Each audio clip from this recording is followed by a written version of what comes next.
Le président Félix qui est dans le pouvoir, bon, il a la mission de tout arranger pour son nécessaire. Tout arranger, même ces révisions de ces constitutions ici, ça fait partie de ça. Il faut que ça nyonso. Tout. J'ai prié lorsque il devait avoir la fin de mandat de l'ancien président. J'ai prié pendant des semaines. Je me dis, prends l'avion, va au Ghana. J'ai dit, je vais aller là-bas parce que l'archibishop doit soutenir le Congo pour la prière. Arrivant au Ghana, il dit au protocole, quand les prophètes, vous le prenez au repos, qu'il vient directement dans mon bureau parce que son cœur avait chaud d'écouter pourquoi cette voyage de précipitation comme ça. Et on a déposé les bagages à l'hôtel directement dans son bureau. Il dit, je t'écoute. Je commence à lui expliquer. Je lui ai relaté un peu l'histoire du pays. J'ai dit, en ce moment, les gens qu'on comptait sur eux, ils se sont divisés à Genève. Ma peur est que ceux-là qui sont partis de l'autre côté, qu'ils soient pris dans les pièges.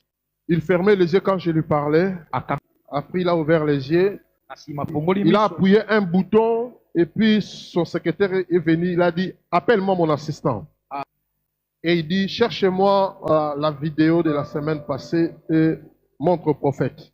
On projette la vidéo et c'est là où je voyais la corne remplie d'huile être versée sur la tête du président actuel, Félix Tshisekedi. Dans tout son mandat, il n'aura que des combats. Parce que c'est lui qui va lui remplacer. C'est lui qu'il est en train de remplacer. C'est un esprit, c'est un principauté. Et il dit, comme tu es en contact avec l'un de ceux qui étaient avec eux, va leur dire de se réunir avec lui. Et j'ai pris mon avion de là. Je suis allé en Belgique. Je suis allé informer Jean-Pierre Bembala. J'ai dit, voilà la situation. Non! Il a frappé. Ça ne s'est pas passé comme ça. J'ai dit, je vous dis, j'ai fait 2 semaines de la prière. Je ne savais pas pourquoi y aller au Ghana. Mais voilà les choses que moi j'ai rencontrées là-bas.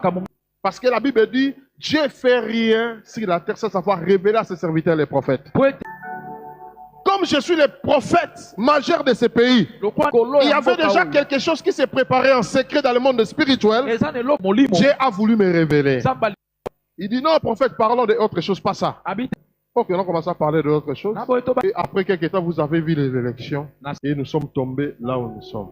Et Dieu nous avait averti que cet homme, il est là pour prendre le Congo comme on prend un enfant de l'autre côté pour lui faire traverser le boulevard pour l'amener dans l'autre côté. Ne vous attendez pas au grand développement. Ne vous attendez pas au grand exploit. Chacun a sa mission. Cette mission est primordiale, plus importante pour tous les Congolais d'être derrière le président. Les gens sont en train de crier la famine, famine, famine. Bon, famine au besoin 32 ans. Famine au besoin 18 ans. Voyons plus là où Dieu est en train de nous amener. Au lieu d'être manipulés par le méchant du Congo. Nous sommes entrés dans la voie. Et je le répète, je continuerai à le répéter comme prophète. L'ancien régime qu'il ne passe pas, qu'ils retourneront au pouvoir dans ce pays.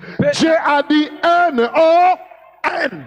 Il peut dépenser les milliards. Parce qu'il y a beaucoup de manipulateurs dans ce pays qui n'ont pas le cœur pour leur terre. Dieu dit à Abraham, dans Genèse 15, tes enfants vont souffrir 4 siècles. Je vais les libérer. Je les ramènerai dans la terre que je t'ai donnée. Pour jouir qu'il en est, pour se réjouir de 2 ans, pour se réjouir de 10 ans, pour se réjouir de combien de temps?